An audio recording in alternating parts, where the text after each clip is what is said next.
pada bagian depan Suzuki varian XL77 ini itu konsepnya lebih maco. Nah, di sini kita bisa lihat Suzuki memberikan konsep yang lebih tangguh untuk lampunya, guys, ya. Yang dimana di depan ini terdapat both lamp headlamp with DRL auto on yang membuat lampu LED ini tetap menyala di siang hari pada saat mesin menyala, guys.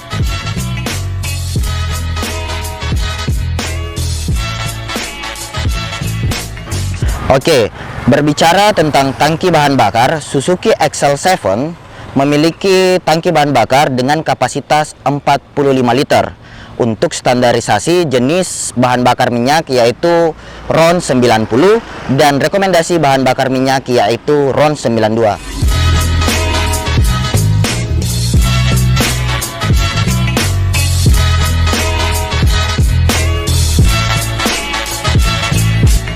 Halo guys, welcome back to Next Driver Channel. Sebelumnya di part pertama kami telah mereview mobil Suzuki XL7 varian beta keluaran tahun 2022. Mulai dari tampilan, eksterior, tipe mesin, dan konsumsi BBM. Nah, pada video part 2 kali ini kami akan mencoba mereview bagian interior, fitur-fitur XL7, kemudian safety car yang dimiliki oleh Suzuki XL7 varian beta ini, dan yang terakhir teman-teman, kami akan coba men-sharingkan kepada Anda tentang test drive di medan jalan yang normal, berlubang, menanjak, dan menurun. Oke teman-teman, ya, semoga teman-teman semua dalam keadaan sehat selalu, dan kita mulai review Suzuki XL7 varian beta.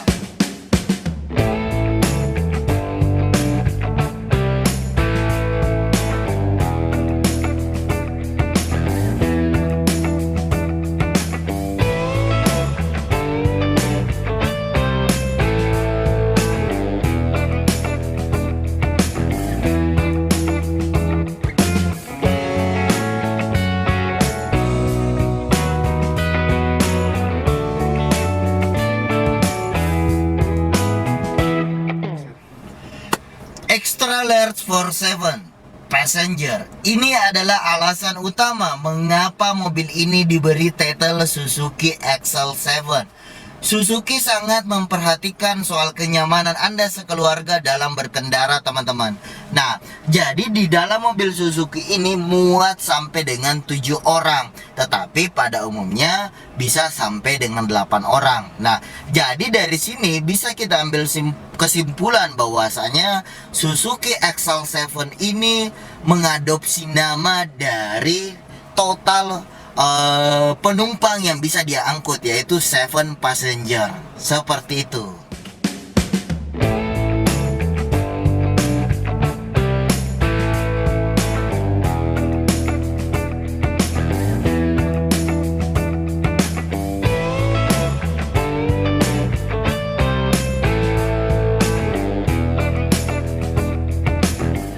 Oke guys, ya, berbicara tentang fitur interior dari Suzuki XL7 ini, yang membuat kita sangat terkesima adalah dashboardnya teman-teman, ya.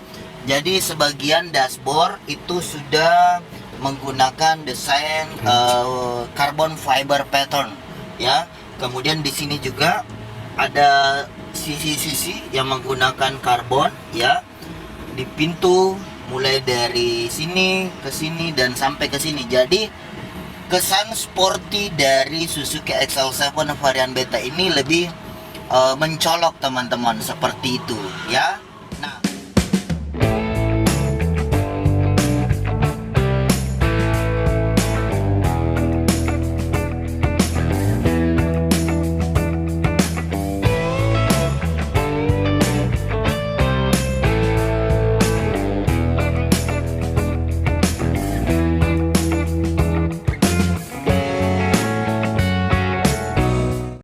oke, fitur berikutnya adalah Suzuki XL7 sudah menggunakan sistem yang sangat modern. Nah, di sini monitor yang digunakan ialah audio touchscreen 8 inci, ya, yang dimana pada monitor ini sudah mendapatkan fitur-fitur yang mumpuni, mulai dari Bluetooth musik, USB video, kemudian ada juga AC connection. AC connection ini bisa digunakan untuk melakukan mirror dari monitor ini ke handphone Anda, sehingga mempermudah Anda untuk melihat peta contohnya. Kemudian ada equalizer, pengaturan, ada radio lokal ya. Kemudian ada telepon dan USB foto teman-teman. Ada USB musik juga dan USB video. Nah, jadi Suzuki sangat memperhatikan dari kenyamanan berkendara dengan menghadirkan audio touchscreen 8 inci ini yang bisa juga langsung terkoneksi secara otomatis dengan Bluetooth Anda. Seperti itu teman-teman.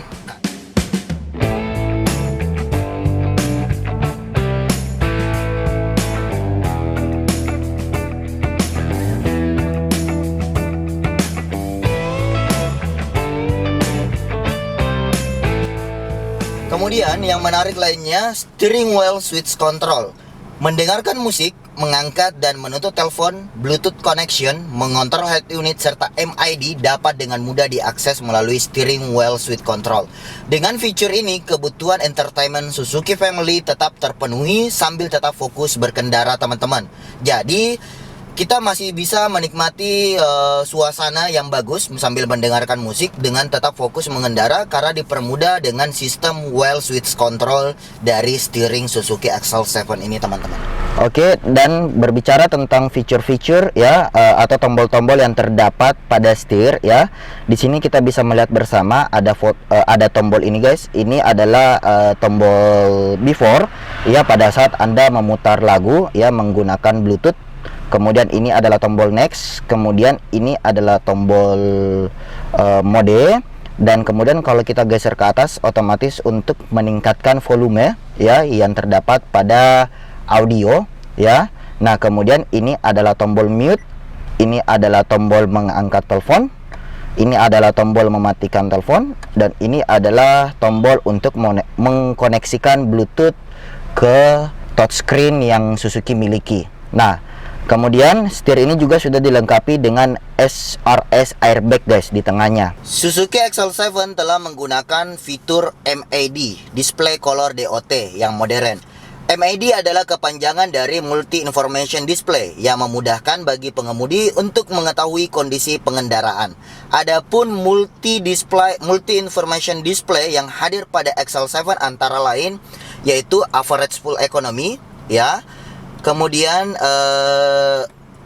ada juga history 15 menit terakhir penggunaan bensin ya atau bahan bakar. Kemudian berikutnya ada driving time ya, berapa jam perjalanan yang kita tempuh. Kemudian ada jam beserta tanggal teman-teman ya. Ini tanggalnya belum disetting ya, bisa disetting secara otomatis juga di pengaturan MID-nya. Kemudian ada motion. Nah, motion ini adalah keseimbangan dari mobil ini ketika melakukan perjalanan yang menanjak seperti itu. Kemudian ada torque and power. Nah, torque and power ini untuk melihat kecepatan ya atau tenaga teman-teman ya, tenaga yang digunakan di engine. Oke. Kemudian ada acceleration dan brake. Ya, ini adalah grafis acceleration dan brake ya pada saat penggasan, melakukan gas ataupun pengereman teman-teman. Nah, kemudian ya bisa dilihat juga ada trip ya, ada trip B ya, kemudian ada real trip semenjak pertama kali mobil ini digunakan. MID ini juga menginformasikan tentang suhu udara luar teman-teman beserta juga jam terkini. Oke, jadi untuk sisi MID menurut saya Suzuki sudah lumayan mumpuni.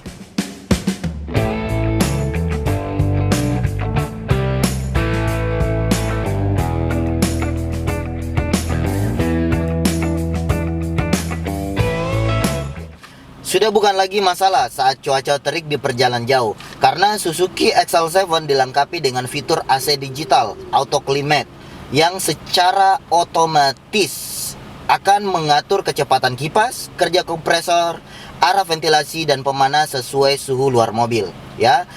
Dan untuk AC di bagian passenger seat sudah dilengkapi dengan fitur double blower dengan 3 tipe speed power yang dapat dengan mudah menyesuaikan suhu yang Anda inginkan. Saat perjalanan jauh, Suzuki Family bisa lebih tenang karena Suzuki XL7 dilengkapi dengan fitur power outlet di setiap barisnya dengan kekuatan 120 watt. Suzuki Family tinggal charge handphone dan ambil setiap momen seru Anda bersama keluarga. Kenyamanan Suzuki Family ada hal penting selain keamanan dalam berkendara. Itu sebabnya mengapa Suzuki XL7 menghadirkan armrest di bagian depan pengendara dan juga di bagian tengah, sehingga membuat kita tetap nyaman dalam berkendara.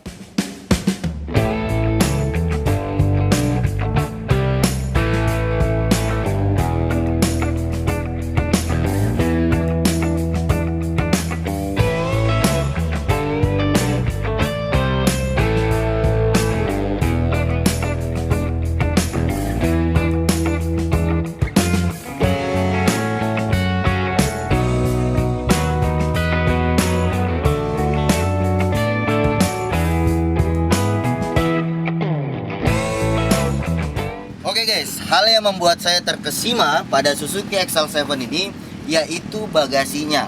Nah, dimana dari bagasi ini sudah mampu memuat dua koper dengan ukuran medium size. Nah, yang unik lainnya dari Suzuki XL7 varian beta ini ya, terdapat ekstra space untuk bagasi ya. Nah, seperti ini teman-teman ya. Jadi ini bisa dibuka. Di sini saya gunakan untuk menaruh pakaian sehari-hari saya pada saat melakukan mungkin seperti dinas di luar kota bersama istri ya. Jadi sudah disediakan extra space bagasi rekan-rekan. Nah, seperti itu. Kemudian teman-teman ya. Oh, kebalik. Ya. Biasanya kalau Suzuki XL7 ini bisa juga kita jadikan sebagai tempat istirahat. Mengapa demikian? Karena kursi dari Suzuki XL7 ini bisa kita lipat dan merata dengan extra space bagasi ini teman-teman, seperti ini. Nah, jadi sangat luas untuk kita bisa beristirahat sejenak sambil menikmati suasana alam dan menikmati secangkir kopi di sini teman-teman. Oke? Nah, jadi ini sangat luas lah ya, bisa sampai 2 orang baring-baring di sini dan beristirahat di tempat ini. Oke, jadi inilah salah satu pilihan saya mengapa saya memiliki Suzuki XL7. Di luar dari fitur safety dan fitur-fitur canggih lainnya, di sisi lain Suzuki XL7 tetap memperhatikan kenyamanan untuk pengendara.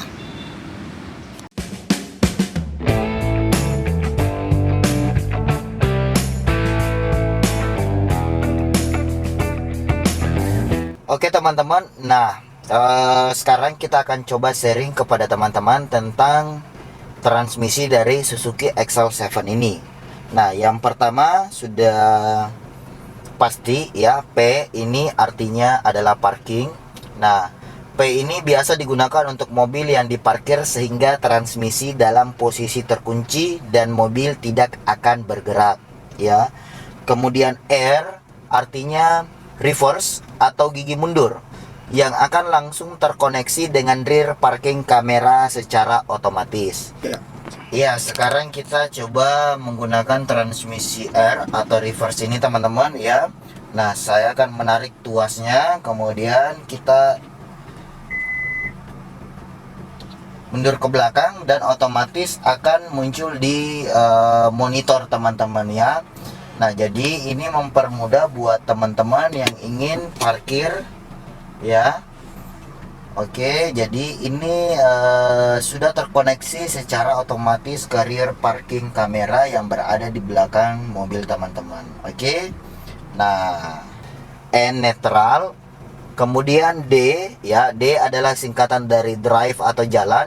Umumnya mobil matic melaju dengan posisi transmisi D untuk berkendara maju. Dengan transmisi D, perpindahan gigi dari satu sampai gigi tertinggi akan diatur secara otomatis. Pengendara hanya tinggal menginjak gas dan rem.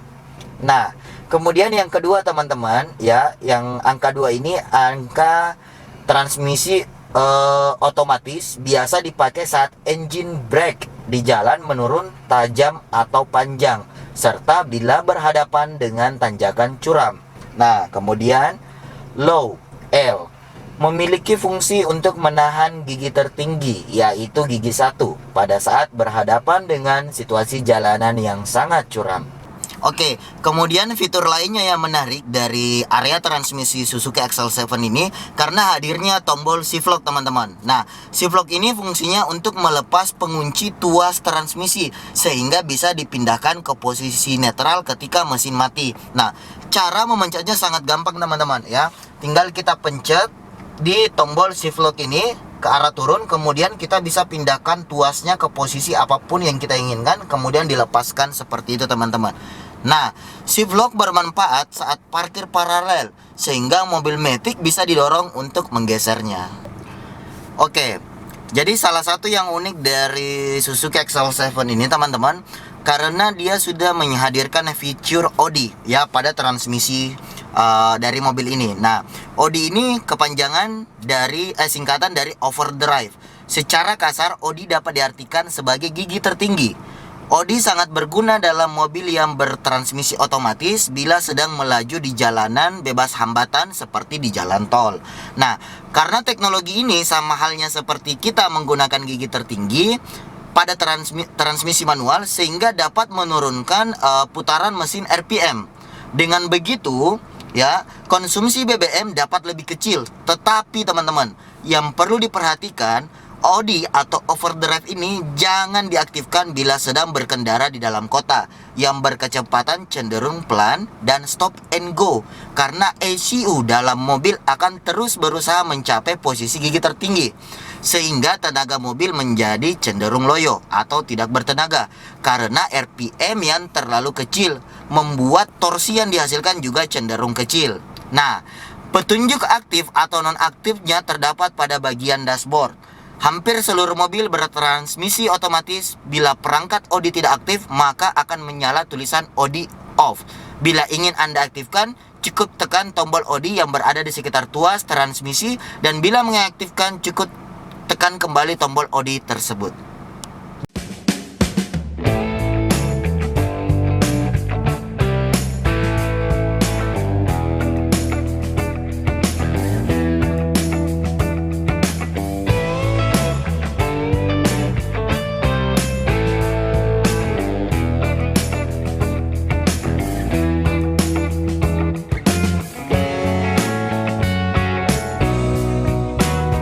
Oke guys, jadi sekarang kita akan mencoba test drive Suzuki XL7 varian beta ini di jalan yang lurus dan normal, medannya normal, tidak berlubang. Nah, kesan pertama ya, itu stabil, ringan, kemudian tidak terlalu bergetar ya. Nah, kemudian dari suara, jadi ada sedikit kelemahan XL7 ini dari suara engine-nya, yang dimana engine-nya masih terasa terdengar ya, terdengar walaupun pada umumnya Suzuki XL7 ini sudah menggunakan peredam suara yang kita review di part pertama, tetapi pada saat kita berkendara itu masih ada sedikit suara engine yang menurut saya agak sedikit mengganggu, teman-teman ya. Nah, karena kita menggunakan Pertalite ya. Nah, beda cerita kalau kita menggunakan Pertamax. Oke. Nah, suspensinya juga teman-teman tidak terlalu bergetar, tidak terlalu bagaimana sekali lah ya, normal. Kemudian tarikan gasnya juga stabil. Nah, jadi saran buat teman-teman ya, XL7 ini kita sudah ketahui bersama memiliki fitur ODI atau overdrive. Jadi pada saat di jalan dalam kota ini sangat tidak disarankan menggunakan fitur tersebut, kecuali teman-teman ingin melakukan perjalanan jarak jauh atau berada di jalan tol atau ingin menyalip dengan kecepatan tinggi. Nah, jadi jangan sampai ya, tidak direkomendasikan untuk teman-teman menggunakan fitur ODI tersebut di dalam kota seperti ini.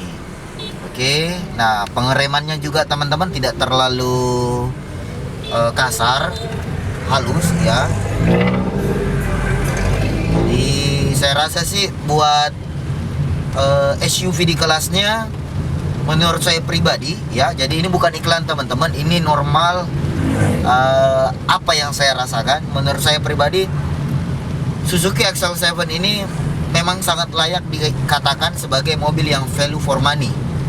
Dengan harga 250 sampai dengan 290 juta, Suzuki berani memberikan fitur-fitur yang mengutamakan kenyamanan bagi pengendara teman-teman ya.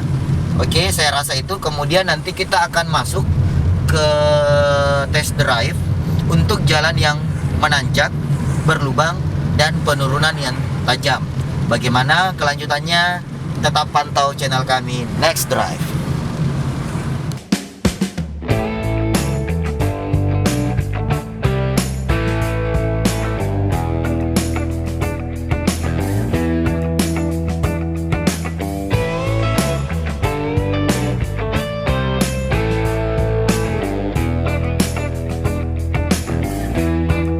Oke, jadi salah satu kelemahan mobil yang menggunakan metode FWD atau penggerakan menggunakan ban depan itu pada saat Anda menemukan medan jalan yang menanjak dan curam. Nah, jadi kadang ban depan ini sedikit setengah mati ya untuk melakukan tarikan teman-teman. Jadi itu sih. Nah, sekarang kita akan coba melanjutkan test drive di jalanan normal yang menanjak guys ya. Bagaimana sih sensasi berkendara menggunakan Suzuki XL7 di jalan yang normal tetapi menanjak.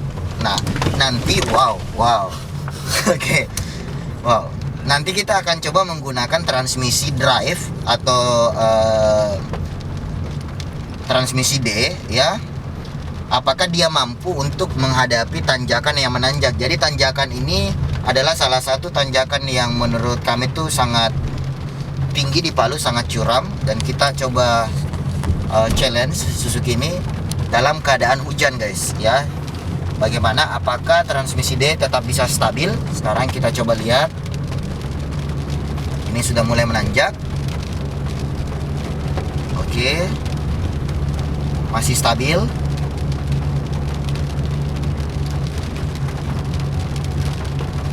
Nah, sekarang tanjakan juga sudah semakin tinggi dan masih stabil sampai di sini.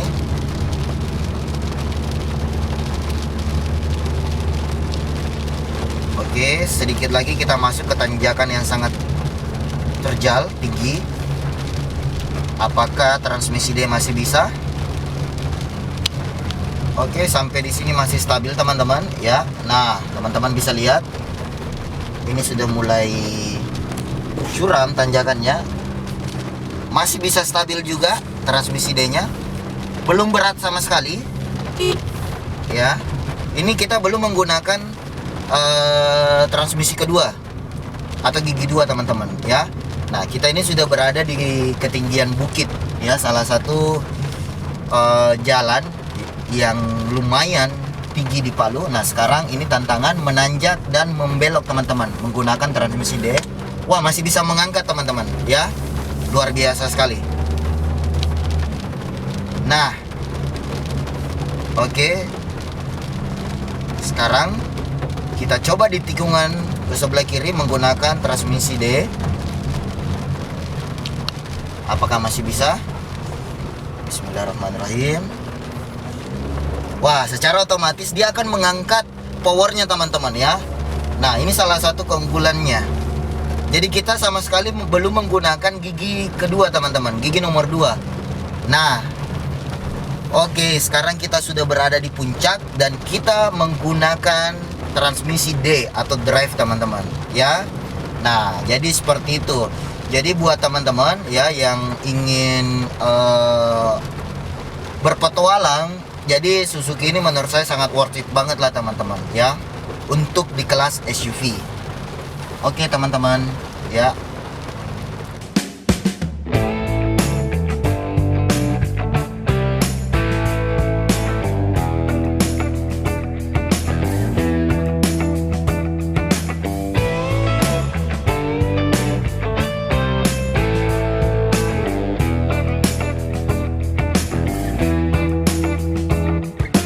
dan sekarang kita coba ya untuk jalan licin menurun yang tajam. Nah, tadi sudah tanjakan, kita coba penurunan. Bagaimana kestabilan dari Suzuki XL7 ini. Oke, jadi cuaca ini sangat mendukung sekali. Nah, ini sama sekali kita tidak menggunakan kekuatan akselerasi ya, jadi kita hanya menggunakan gaya penurunan teman-teman. Dalam artian kita tidak menginjak gas sama sekali, hanya terfokus pada rem kaki ya. Nah, jadi ya penurunan juga menurut saya sangat stabil. Dan kita berpas-pasan dengan mobil trek. Bagaimanakah solusinya? Oke, jadi kita sedikit menyerong ke kanan, kiri coy. sorry ke kiri, sorry, dan pelan-pelan. Oke, sekarang tikungan tajam ke kiri.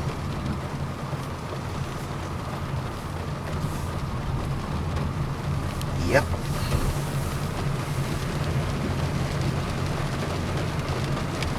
Ini masih sangat stabil teman-teman ya. Sama sekali kita tidak menggunakan tenaga akselerasi di sini. Oke, remnya juga menurut saya sangat stabil.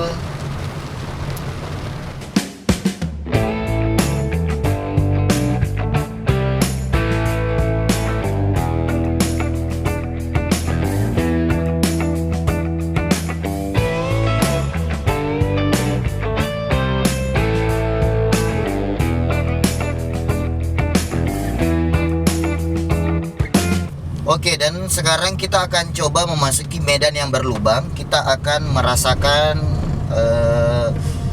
mencoba membagikan sensasi bagaimana sih kemudian suspensi dari Suzuki ini ketika menghadapi medan yang berlubang. Nah, sedikit lagi guys. Oke, nah kita mulai masuk ke medan yang berlubang. Oke, jadi menurut saya untuk medan yang berlubang ini suspensinya tidak terlalu berat guys ya.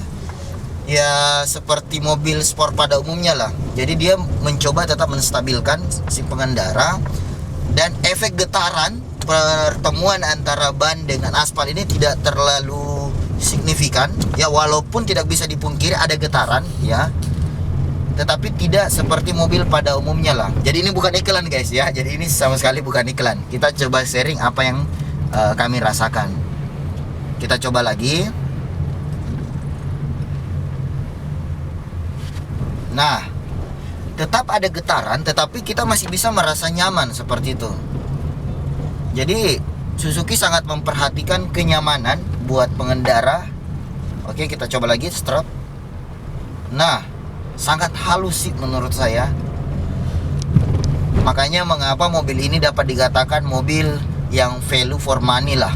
Dengan harga 250 sampai dengan harga 290 juta, kita sudah bisa membeli kenyamanan untuk kita dan sekeluarga.